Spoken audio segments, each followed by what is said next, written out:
Ang buhay ay parang sugal, hindi ka mananalo kung hindi mo susubukan. Walang nakakarating sa dulo na hindi nahihirapan sa umpisa. Lahat dumadaan sa proseso para mas lalong matuto. Umitim ka man sa diskarte, okay lang yan, ang importante kumita ka galing sa mabuti. Hindi ka binigyan ng pagsubok para sumuko ka. Ibinigay sa'yo yan para mas lumakas ka pa. Hindi uso ang mahirap sa taong may pangarap.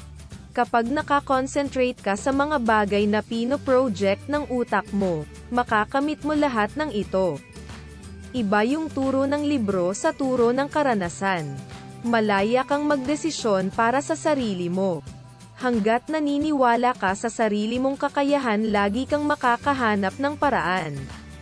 Ang buhay ay hindi habulan kundi isang paglalakbay. Hindi porket nahuhuli ka ay mahina o talo ka. Ang mahalaga ay naglalakbay ka ng pasulong at hindi umaayaw.